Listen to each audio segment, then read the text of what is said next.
table. The silver, as you see, has been arranged according to courses. There should never be more silver than there are courses for which it's intended. For each course, you take the implement furthest from your plate. Croutons are sprinkled into the soup. Crackers are served as such things as clam chowder or oyster stew, in which event it is proper to crumble them, if not too many at a time. You will be provided with a large spoon if your first course is served in a plate.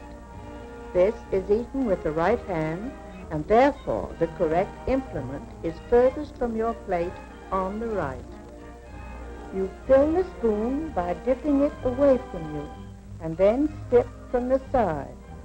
If you wish to take the last spoonful of soup, you may tip the plate like this. If soup is served in a cup, it may be eaten this way. Or to drink the soup, remove the spoon and lift the cup by both handles. Avoid making your little fingers conspicuous. Let them relax. Unlike the large spoon, which is to be left in the plate when you're finished, leave the small spoon in the saucer of the cup. In a house without a maid, the meat is served by the host and passed round the table. Do not begin eating until your food for that course is on your plate.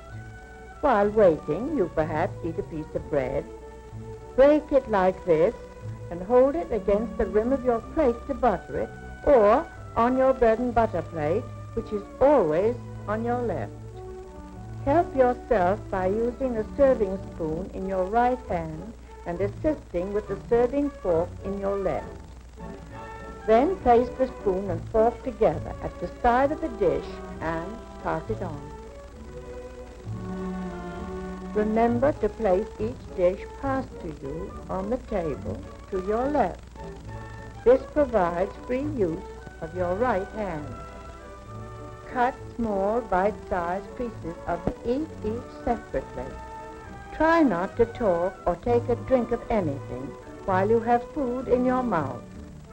Eat as quietly as possible. It is proper to push your fork against a small piece of bread to assist you in picking up last morsels of food. A small piece of bread may also be used to finish the gravy that is left on your plate. If you pass your plate for a second helping, place the implements to the right and well up on the plate so they will not slip off, and also to provide ample room for more food. Salad may be served either as a separate course, such as this, or it may be placed on the table before you sit down. In this case, your salad is that at your left. If a knife is provided, its blade must be of silver or stainless steel.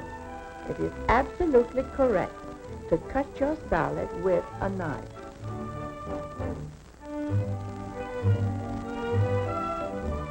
Properly, every dessert may be eaten with both fork and spoon. If you're served a whole peach, such as this, hold it with the fork in your left hand and cut the fruit around the pit with the spoon in your right.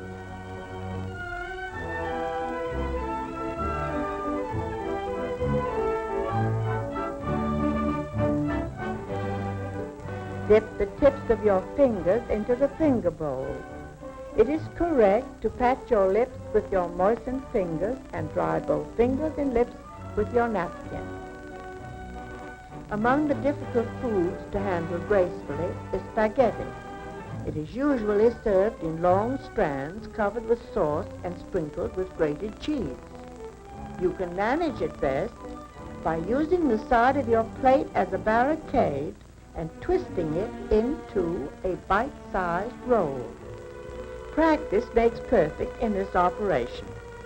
If a strand comes loose from your fork, put your fork back into your plate and twist it until all strands are again secured. It is true that asparagus is classified as a finger food. But it is much better table manners to cut the tips and the stalks as far as edible with your fork. It is always better not to risk eating asparagus with your fingers. By using your fork in this manner, you can be sure that at no time will you appear ungraceful. It is always correct to use your spoon and fork for eating any cream-filled dessert. Again, hold it with your fork and cut and eat with your spoon. Managed this way, you will easily control it. Make frequent use of your napkin if dessert is a sticky one, such as this.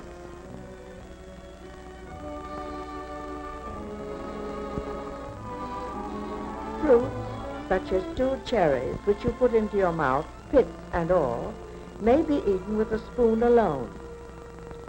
It is correct, however, to use your fork as well. You drop the pips into your spoon and place them on your plate. However, things as small bones, chicken skins, or any unwanted morsel are properly removed from your mouth with your fingers. It's bad manners to light your own cigarette when none are provided at table. To blow smoke in your neighbor's face is inexcusable. And never do this. Imagine the chagrin of a hostess who prides herself on the brilliance of her silver when her guest does this.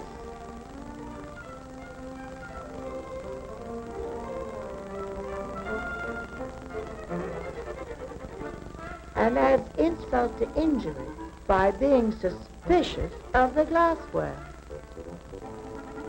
Blow your nose if you must, but do it inconspicuously and be sure your handkerchief is fresh.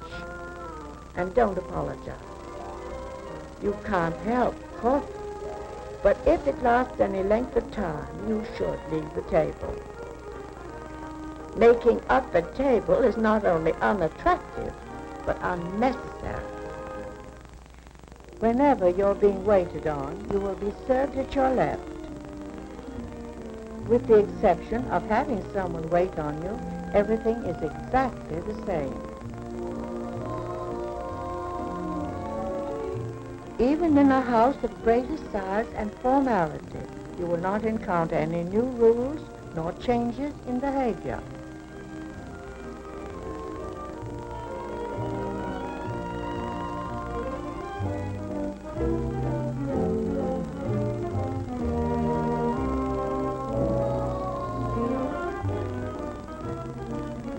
The beverage which you accept will be poured for you in its correct glass.